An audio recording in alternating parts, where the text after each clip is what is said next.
नमस्कार सांग मैंने आज आम कथा गोटे घर तीनो जरूरी पार्ट विषय सी हूँ आरसीएफ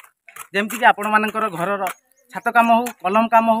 कि आपण फाउंडेसन कम हो तीन टाक स्ट्रंग करने आरसीएफ एक्सपर्ट डालिमा सीमेंट काम करता है 1939 मसीह आपण स्टार्ट होती डालिमा सीमेंट आज भी तार से भाया क्वालिटी आ दम रही गोटे घर को लंबा टाइम पर्यंत स्ट्रंग आ स्ट्रबुल रखापी घर छात कलम फाउंडेसन निहाती दरकार से डालिमा सीमेंट घर यही तीनो पार्ट पर स्पेशली या डालिमा सीमेंट आरसीएफ एक्सपोर्ट होइतबारु यार काम बढ़िया होउची आरसीएफ आपण मान घर छात को खरा वर्षा रक्षा करुच्ची आपण मान घर कलम लोड को मजबूत करुच्ची आपण मान फाउंडेसन क्रेक होगा दबनी डालिमिया आरसीएफ एक्सपोर्ट सीमेंट आपण मान घर लगी रोड को कलंकी लगे बचे था घर काम को मेंटेन करने आपण मान कम खर्च होता है जो से आपण मैंने फायदा पाई जाती डालिमिया आरसीएफ एक्सपोर्ट सीमेंट रे काम कले आपण मैंने तार जल्दी सेट हो जाए आ घर काम लगुवा टाइम भी आपण मानकर बची जाए तो आपण मैंने डालिमिया आरसीएफ एक्सपोर्ट सीमेंट रे आपण मान स्वप्नर महल को मजबूत करांतु